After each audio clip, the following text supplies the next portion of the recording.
বিষয়টি আমি ক্লিয়ার করছি, সেটি হচ্ছে আমরা যে আন্দোলনটি চালিয়ে যাচ্ছি, এটি কোটা বাতিলের আন্দোলন নয়, এটি কোটা বাতিলের আন্দোলন নয়। পুনরাবৃত্তি করছি, কারণ বিভিন্ন সময়ে বিভিন্ন গণমাধ্যমে এবং বিভিন্ন পত্রিকাতে আমরা দেখেছি, সেক্ষেত্রে বিভিন্নতা দেখা দিয়েছে দাবির ক্ষেত্রে।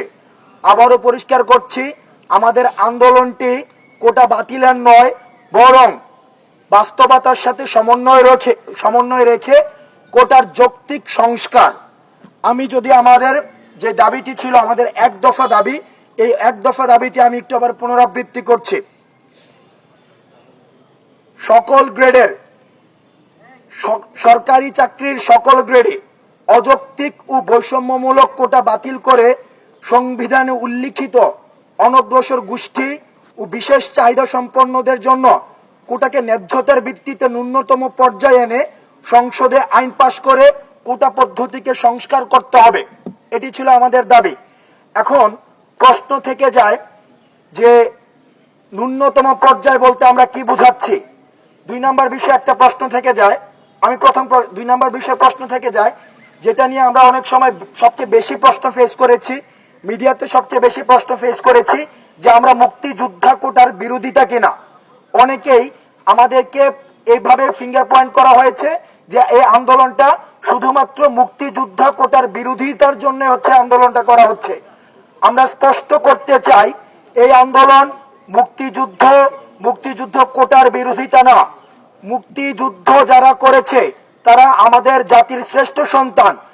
আমাদের জাতির শ্রেষ্ঠ সন্তানদের জন্য যে কোনো ধরনের রিওয়ার্ড সরকার থেকে যেটা দেওয়া হবে, আমরা একজন সচেতন নাগরিক হিসাবে যে বাংলাদেশকে ধারণ করে, যে বাংলাদেশকে বিশ্বাস করে, যে বাংলাদেশকে ভালোবাসে, যে বাংলাদেশকে ওন করে, সে কখনো মুক্তিযুদ্ধের প্রশ্নে এবং মুক্তিযোদ্ধাদের অবদানের প্রশ্নে সে কখনোই আঙুল তুলতে পারে না। আর যারা আঙুল তুলে তাদেরকে আমরা বাংলাদেশের শত্রু হিসেবে চিহ্নিত করতে চাই। আমরা কখনোই মুক্তিযোদ্ধাদের রিওয়ার্ড নিয়ে আমরা কখনো প্রশ্ন তুলিনি। তাহলে আমরা প্রশ্ন তুলেছি মুক্তিযোদ্ধাদের নাতিপুতিদের যে কোটাটা দেওয়া হয়েছে, যে কোটাটাকে যদি আমরা একটু এক্সপান্ড করতে চাই, সেটা পুষ্য কোটা নামে যেটা কোটাটা রয়েছে, আমরা সেই কোটার বিরোধিতা করছি।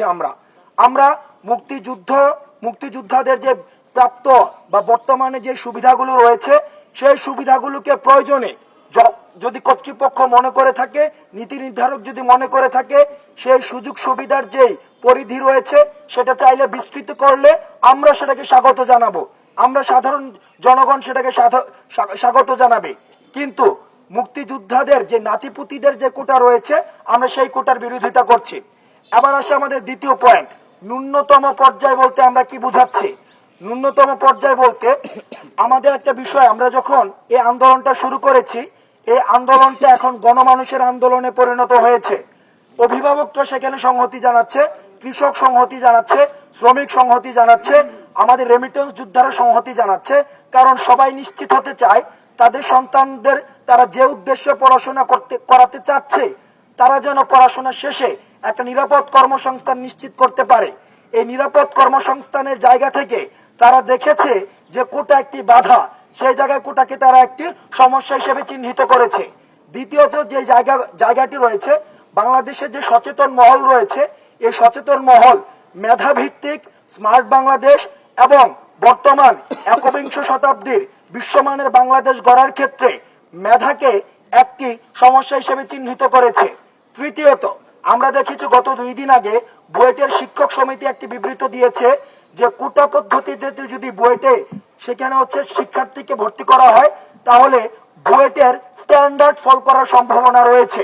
এই জায়গা থেকে আমরা নিশ্চিত হতে পারি যারা সচেতন মহল রয়েছে, যারা হচ্ছে বাংলাদেশ নিয়ে ভাবেন, যারা নীতি নির্ধারণী পরিষদের সাথে রয়েছেন, আমরা বিশ্বাস করতে চাই তারাও বিশ্বাস করেন কোটা যখন মেধাকে অতিক্রম করে যায়, তারাও বাংলাদেশের স্ট্যান্ডার্ড ফল করার তারাও সন্দেহ করেন এবং সেটা নিয়ে দুশ্চিন্তা করেন।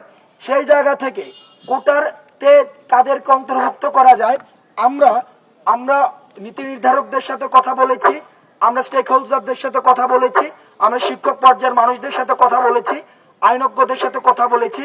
আমরা আপনাদের মিডিয়াতে যারা ছিলেন, মিডিয়া কর্মীদের রিপোর্টগুলিকে আমরা পর্যালোচনা করেছি। আমরা টিভি টকশো এই বিষয়গুলিকে পর্যালোচনা করে আমরা দেখেছি যে কোটা শুধুমাত্র প্রতিবন্ধীদের ক্ষেত্রে, ক্ষুদ্র নিগোষ্ঠীদের ক্ষেত্রে এবং মুক্তিযোদ্ধাদের সন্তানদের ক্ষেত্রে প্রযোজ্য হতে পারে। অর্থাৎ এই 3 ক্ষেত্র ছাড়া আর যে কোটা রয়েছে সেই কোটাগুলোকে অযৌক্তিক এবং বৈষম্যমূলক হিসেবে বিবেচিত করা হচ্ছে। সেই জায়গাগুলো থেকে এখন প্রশ্ন আসে কোটা কত % হওয়া উচিত। আমরা যখন প্রত্যেকটি স্টেক হোল্ডারদের সাথে আমরা আলোচনা করেছি, পর্যালোচনা করেছি, সব জায়গা থেকে আমরা যে বিষয়, বিশেষ করে স্টুডেন্ট পালস, আজকে যদি আপনারা সোশ্যাল মিডিয়াতে বা আমরা যখন এই বিষয়গুলো নিয়ে কাজ করছিলাম মিডিয়াতে, সোশ্যাল মিডিয়াতে, বিশেষ করে ঢাকা বিশ্ববিদ্যালয়, চট্টগ্রাম বিশ্ববিদ্যালয়, জাহাঙ্গীরনগর বিশ্ববিদ্যালয়, রাজশাহী বিশ্ববিদ্যালয়গুলোতে থেকে আমাদেরকে প্রতিনিয়ত আমরা দেখেছিলাম ফিল্ড অ্যাসেসমেন্টে যেটা এসেছে 5% কোটা, সেটা হচ্ছে ন্যূনতম এবং যৌক্তিক পর্যায়। কারণ আমরা আমাদের নির্বাহী বিভাগ বা আমাদের সরকার যে মেধাভিত্তিক এবং হচ্ছে স্মার্ট বাংলাদেশ স্বপ্ন দেখে, সেই স্মার্ট বাংলাদেশ বিনির্মাণের নেতৃত্বের মধ্যে মেধাকেই হচ্ছে প্রধান প্রায়োরিটি দেওয়া উচিত বলে আমরা বিশ্বাস করি। সেই জায়গা থেকে শুধুমাত্র 5% কোটাকে আমরা যৌক্তিক হিসেবে আমরা বিবেচনা করছি, অর্থাৎ 5% কোটা রাখা যেতে পারে। সবশেষে আমার জায়গা থেকে একটা ক্লারিফিকেশন দিচ্ছি, সেটি হচ্ছে আমরা জেনেছি, আমাদের কাছে খবর এসেছে যে একটি রিট করা হয়েছে হাইকোর্টে।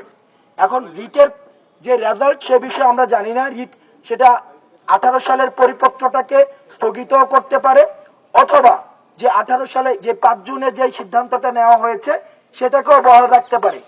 যে রিট হয়েছে সে বিষয়ে আসলে আমাদের কোনো মন্তব্য নেই, কারণ ওই বিষয়ে আন্দোলনকারীদের কোনো সম্পৃক্ততা নেই। কারণ আমরা যখন 4 দফা থেকে 1 দফাতে আমরা শিফট করেছি, সেই সময় আমরা নিশ্চিত করেছি আমাদের আন্দোলনের মূল দাবিটা হচ্ছে নির্বাহী বিভাগের কাছে। যেহেতু নির্বাহী বিভাগের কাছে, সুতরাং বিচার বিভাগ থেকে যে কোনো সিদ্ধান্তকে আমরা সর্বোচ্চ সম্মান দেই, সর্বোচ্চ স্বাগত জানাই, কিন্তু আমাদের মূল দাবিটা যেহেতু নির্বাহী বিভাগের কাছে, আমাদের আন্দোলনটা নির্বাহী বিভাগকে অ্যাড্রেস করে আমাদের আন্দোলনটা চলমান থাকবে। আমাদের পরবর্তী কার্যক্রম এবং আন্দোলন নিয়ে সার্বিক বিষয়গুলোকে পর্যালোচনামূলক বক্তব্য রাখবে সমন্বয়ক নাহিদ ইসলাম।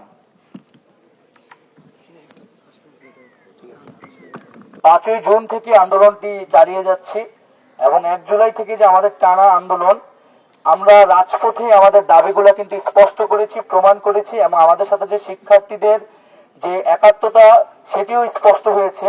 এবং এখানে আসলে কোনো লিখিত দেওয়া বা হচ্ছে কোনো আলাপ আলোচনার প্রয়োজন আছে বলে আমরা মনে করি না।